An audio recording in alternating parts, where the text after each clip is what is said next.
Hello गाते को सनम को के सगुन जोहार मसीदा ऑफिशियल यूट्यूब चैनल रे आपे सनम को सगुन दाराम तबे तेलाबुन तेहना नवा वीडियो रे आपे सनम को यातांग दाराम पिया और तेहना वीडियो दो अबुन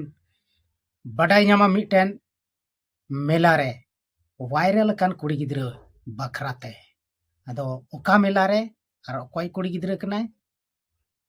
ओना ñal लगी ते नवा वीडियो एहब खन मुचाद धरी ñal तबन पे नवा वीडियो रे अबो दो उनी वायरल कुड़ी गिद्रा बखराते गलमारा अबन सेबन बडाई नामा ओकय कनाय ओकारेन कनाय और चीज लगी कते वायरल कना तबे तेलाबन बिना बिलम कते नवा वीडियो बन स्टार्ट लगे तबे गाते को मिटन मेला जहां रे मिटन कुड़ी गिद्रा वायरल कनाय पूरा दुनिया रे और नवा मेला दो उत्तर प्रदेश रे हुयुक कान प्रयागराज रे जहां दो को मेता कान कुंभ मेला नवा कुंभ मेला रे मिटन कुड़ी इंदौर रेन माला अखरिंग हेज कना और उनको दो ako पूरा परिवार माला को अखरिंग दा रुद्राक्ष माला को मेता कान ओना माला और ओना माला दो 100 टका खन लेकते 10-15 हजार धरी दाम मेना ओना गे उनको ओड़ा रिया बिजनेस कान तकोआ अदो ओना इयते उनी ओंडे हेज कना उनको घरंज रन जतो हड़ को हेज कना और उनी दो माला अखरिंग ओक्ते रेगी मिटन अकोयटा चो उनिया वीडियो को बनाव केदा और को अपलोड केदा जैसे ओना अपलोड एन खाय उनी कुड़ी गिद्रा दो पूरा पूरी वायरल ना पूरा ओना मेला रे तीना हड़ को चला कान उनको उनी साथे सनाम गे फोटो खींचो वीडियो बनाव पूरा को जोरे कना पत्रकार तीना चैनल रेन मेना को उनको हो दिना मिले उनी को पूरा पूरी को परेशान चाबा हका दिया अदो उनी कुड़ी दोय हुयुक कना इंदौर रेन और उनी दो माला अखरिंग लगी प्रयागराज कुंभ मेला रे हे कना उनिया ᱧᱩᱛᱩᱢ दो हुयुक कान तया मोनालिसा भोसले अदो नुई मोनालिसा भोसले 16 बछर रेन कुड़ी गिद्रा कनाय और नुई दो आया हरियर हरियर मेट लगी तिये पूरा पूरी वायरल ना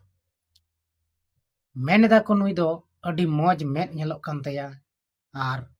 अडी मौजे ñeलok कना ओनाते उनी साथे अडी गान होड़ फोटो को खींचे कना वीडियो को बनावदा जेमन बोले उनको हो उनी साथे को वायरल मेनखान जतो हड़ दो होय दाड़िया बांग को वायरल कना मेनखान उनी दो नितो पूरा को परेशान चाबा हका दिया और जहां मालाय अखरिंग तेना ओना हो बाय अखरिंग दाड़िया कना नोंका लेकाते मुंबई रेन सलमान खान को लयत कना उनी हो उनिया मेट रे ñalते पागल उतर कनाय और उनिया मेन मेना जे उनी दो मिटन फिल्म बनाव चाहिए खान नवा तिना सरी कना से एड़े कना नवा दो वीडियो माध्यम तेगे ना बन बडाय दाड़िया से पेपर माध्यम ते बन बडाया न्यूज माध्यम तेगे अब बन बडाय दाड़िया तबे गाते को उनी कुड़ी गिद्रा मोनालिसा भोसले आया मेट लगी ते पूरा दुनिया रे वायरल नाय फेमस नाय और उनी सला ñापाम लगी अडी गान हड़ को हजुक कना और उनिया मेट को ñेलेत तया सरीगी उनिया मेट दो अडी मौज गे ñेलok कना और उनी साव फोटो को खींचे कना आदो नोंकाते उनी दो सरीगी पूरा पूरी वायरल उतर कना और ना वायरल कारण ते उनी दो पूरे परेशान ना और नितो को लयत कना उनी दो पब्लिक को ठेन हो पूरे उकू बड़ाय कना अकोय हो बाय ñापाम कोई मेन जोंग कना मेनखान उनिया कमी कान तया माला अखरिंग ओनाते उनी दो बाय उकू दाड़िया कना और माला अखरिंग तेगे हुयुक कान तया आदो पूरा पूरी उनिये परेशान चाबायन खान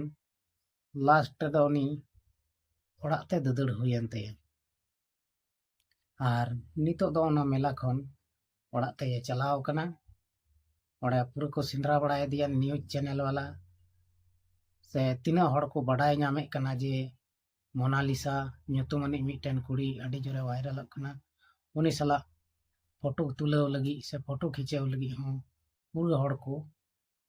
हजु कना आदो नुई मोनालिसा जुदी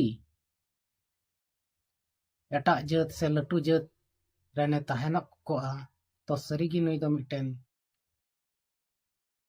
हीरोइन बनाव को मेनखान कटी जात से रेंगे ओड़े ओड़ा रेन नुई दो मिटन रेंगे ओड़े रेन ओड़ा रेन कुड़ी गिद्रा कना ओना इयते नुई दो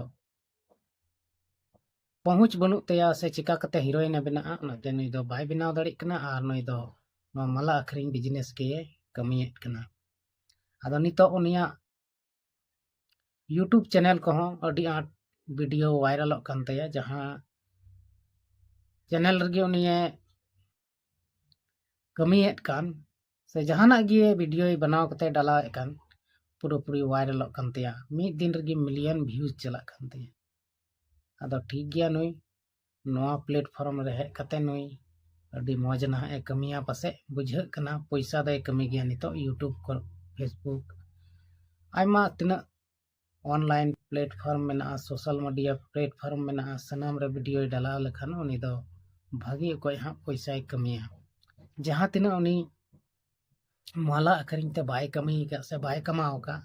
ओना खन जस्ती ना है कमाओ आदो नोंका लेकाते नवा दुनिया रे बांग बुझ दाड़िया तीसो कोई वायरल ची लेकाते वायरल नवा दो बाबन बड़ाया आदो नुई मोनालिसा भोसले वायरल कान कुड़ी गिद्रा नुई दो 16 बछर रेन कनाय और नुकुआ घरन परिवार दो अड़ी सिदाय खन गे नुकु दो नुआ माला बिजनेस के को कमी तहना और ओना माला बिजनेस तिगी अकुआ रोजी रोजगार चला कान तकुआ से घरन चला कान तकुआ तबे गाते को तेहिया नुआ वीडियो दो इनका के बन बनाव दा से इनका के बन बड़ाय दा तेहिया वीडियो रे दो आर हो नेक्स्ट वीडियो रे बन बड़ाय न्यामा मोनालिसा सरी मुंबई को इदी कना से औडिया अफवाह कना नवा दो तबे तेहिया वीडियो दो नड़े के बन मुचाद लगी मा तबे एने खान सनाम को गे इंग सेन खन बाय बाय आर मुचाद जोहार।